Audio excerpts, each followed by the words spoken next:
Hello guys, welcome back to another video. आज मैं इस वीडियो में देखने वाले जोत जवाहिर खंड काव्य, मतलब कि पिछली वीडियो में मैंने बताया हुआ था जोत जवाहिर का खंड काव्य आज हम इस वीडियो में देखने वाले हैं ना।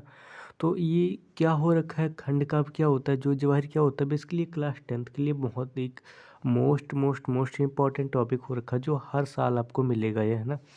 आप 2011 का क्वेश्चन पेपर उठा लो, 12 का, 13 का, 14, मतलब प्रीवियस जितने भी क्वेश्चन पेपर हो रखे हैं यानी कि 2022 तक के, हर साल ये क्वेश्चन पेपर आता है, सॉरी ये क्वेश्चन आता है क्वेश्चन पेपर में, है ना। एंड बाकी 223 में भी डेफिनेटली आएगा ही आएगा, ये पार्ट हो रखा है एज अ क्वेश्चन का, राइट। आपको क्वेश्चन पेपर में मिलेगा मिलेगा, हर साल मिलता है ना। एंड ये सूटेबल एक बना रखा है एज अ सिलेबस के तरीके से, राइट। एंड सिलेबस क्या होता है बेसिकली मैं आपको, हाँ, यहाँ पे क्लियर कर देता हूँ।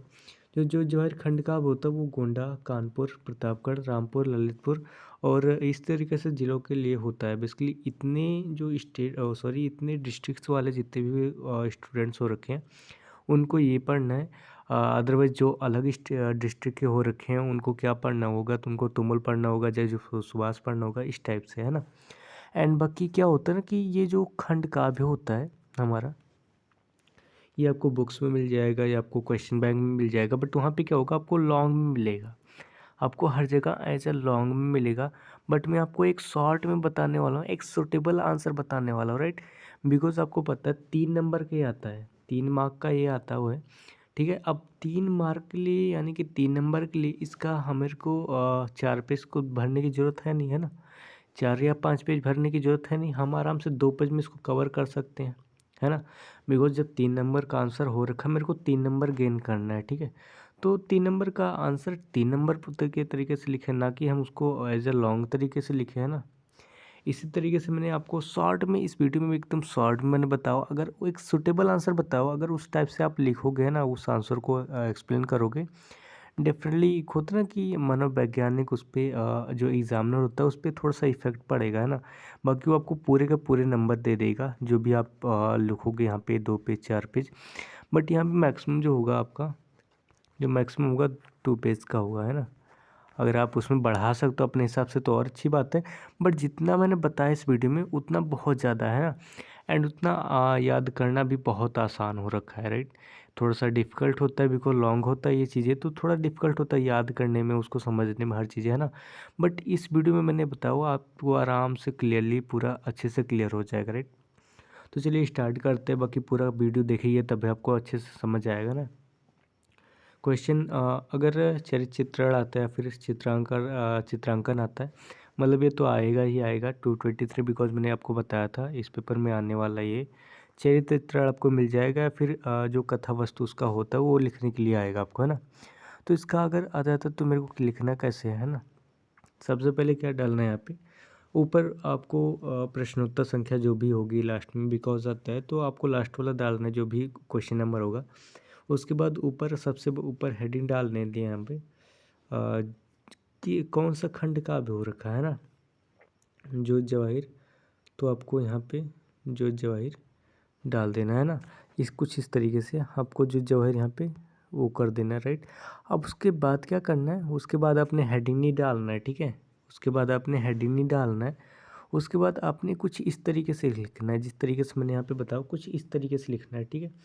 आपको लाइन से स्टार्ट करनी है ना, 2 लाइन आप छोड़ सकते हो हेडिंग के बाद, यहाँ पे आपको हेडिंग हो गया जो भी हो गया। उसके बाद आपको यहाँ पे इस टाइप से लिखना है, ठीक है। श्री देवी प्रसाद शुक्ल राही, है ना।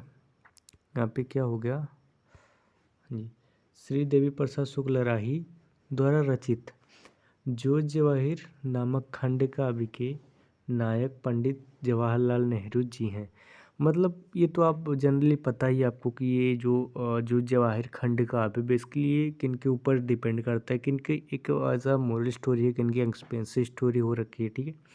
तो ये जो जवाहिर जो हो रखा कहने कि जवाहरलाल नेहरू के ऊपर डिपेंड करता है, जो कि देवी प्रसाद शुक्ल राही जी ने लिखा हुआ है, ठीक है।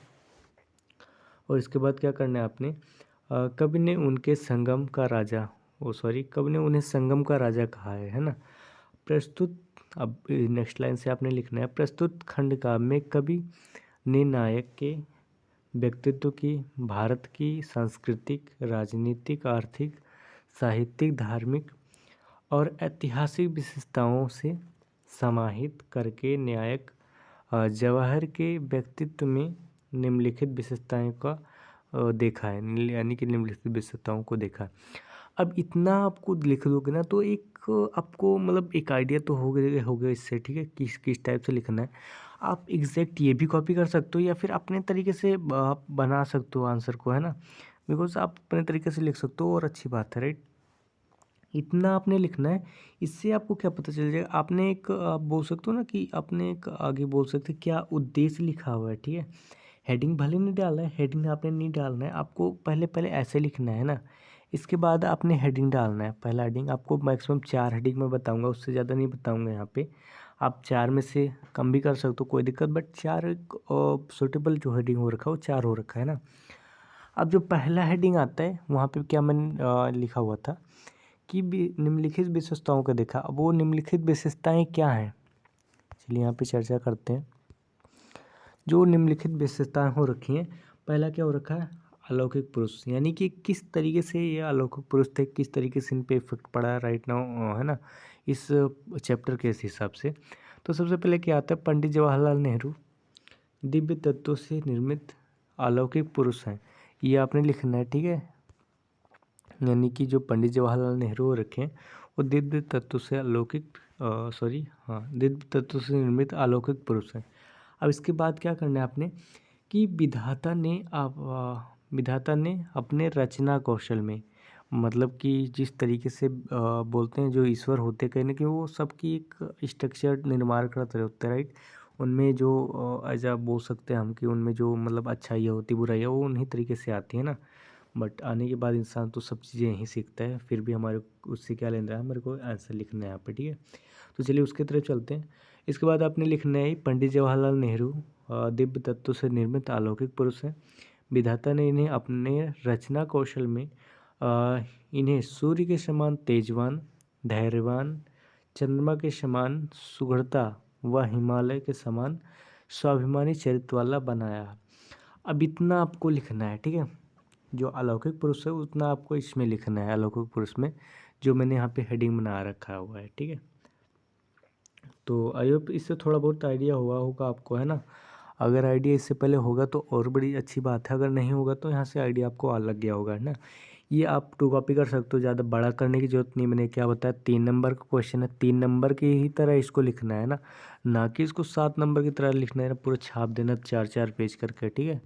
बस आपने शॉर्ट में लिखना है, अच्छे से लिखना है, आपको ऐसा लिखना है ना राइट नाउ आपकी हैंड राइटिंग थोड़ी ठीक ठाक होनी चाहिए बोर्ड एग्ज़ाम के लिए, बिकॉज बहुत इफेक्ट पड़ता है हैंड राइटिंग से, है ना।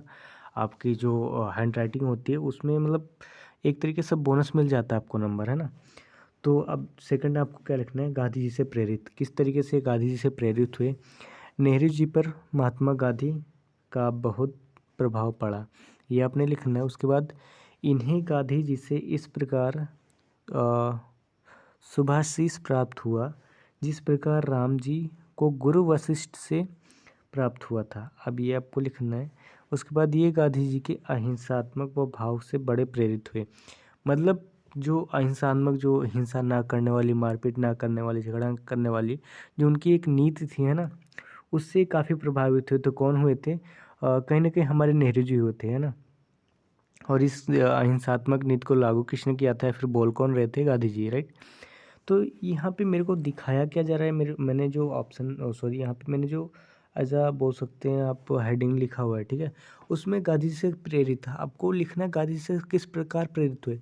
जो भी आप हेडिंग बना रहे हो, है ना, उससे रिलेट करके आपको लिखना है। भले ही आप ये लिखो या फिर ना लिखो, बट उससे रिलेट आपको लिखना है। गांधी जी से किस प्रकार प्रभावित हुए, उनके अहिंसात्मक भाव से किस प्रकार प्रभावित हुए, उनके सत्यवादी भाव से किस प्रकार प्रभावित हुए, ना, उस टाइप से आपको लिखना है। बट यहाँ पे मैंने जो लिखा हो ना, एक सरल तरीके से, एक सरल मोटिव से, आपको आसानी से एक बार ये वीडियो देखने के बाद आराम से याद हो जाएगा, अगर आप एक बार नोट कर लोगे तो, है ना। इतना आई थिंक क्लियर हो गया होगा। सेकंड, अब जो ये लास्ट पेज हो रखा है ना, वैसे तो कॉपी में ये 2 ही पेज हो रखा था। अब जो हमारा थर्ड हेडिंग हो रखा है, दृढ़ पुरुष से, किस टाइप के पुरुष से, दृढ़ पुरुष कैसे थे, है ना, इस टाइप से करना है आपने। तो आपने बोलना है जवाहरलाल नेहरू जी अंदर से जितने ही मृत्यु हृदय वाले, बाहर से उतने ही कठोर। मतलब कि होता ना कि जितने ही अपने लोगों के लिए जो अच्छे लोग होते हैं राइट नाउ, अपने देश के लिए जितने ही हितकारी थे, उतने ही जो लाइक एनिमीज वगैरह कहने के दुश्मन थे, उनके लिए कठोर थे, है ना। अब ये आपको लाइन बोनस देगी नंबर। ये जो 2 लाइन है आपको नंबर देगी। बीच में आपको काले पेन से लिख देना है, ठीक है। आपको क्या लिखना है, कांटों के नोकों पर खिलना मेरे जीवन की शैली है, मेरी दिनचर्या जंगल से लेकर पर्वत तक फैली है ना। ये आपने लिख देना है, ये आपको याद कर लेना है पूरा का पूरा, ये आपको नंबर देगा बोर्ड एग्जाम में, है ना। अब इसके बाद जो लास्ट हेडिंग हो रखा है चौथा, राइट, वो राष्ट्रीय भावों के प्रेरक, है ना।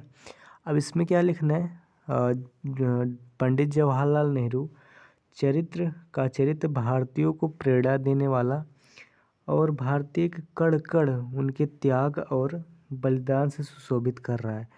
कवियों ने लिखा है कि, और ये लाइन आपको नंबर देगी, आज़ादी की मुमताज़ जिसे अपने प्राणों से प्यारी है, उस पर अपनी मुमताज़ सही शाहजहाँ बलिहारी है। अब ये आपने लिखना है, ठीक है। मैंने आपको हर चीज़ें बता ही दिया हुआ है, एक बारी मैं इरेज कर देता हूँ ताकि आप अच्छे से यहाँ पे देख पाओ, है ना। अब ये आपको क्या करना है, बेसिकली कहीं पे नोट कर लेना। आपका एग्ज़ाम ज़्यादा दूर नहीं है, अप्रॉक्स आज से समथिंग 4 से 6 दिन बचे हुए हैं ना। तो आप अच्छे से प्रिपरेशन करो। आई होप आपकी प्रिपरेशन बहुत अच्छी चल रही होगी, है ना। एंड इसी तरीके से वीडियोस के लिए आप हमारे चैनल को सब्सक्राइब कर सकते हो। अगर वीडियो अच्छी लगी हो, राइट, है ना, तो आप इसको लाइक भी कर सकते हो, है ना। तो आई होप वीडियो अच्छी लगी, बिकॉज मैंने यहाँ पे आपको शॉर्ट में हर चीज़ें बताया हुआ है, राइट, जो भी आपको लॉन्ग में जहाँ पे मिलने वाली थी, है ना। एंड डिटेल में शॉर्ट में भी है एंड साथ में डिटेल में भी है हर चीज़ें।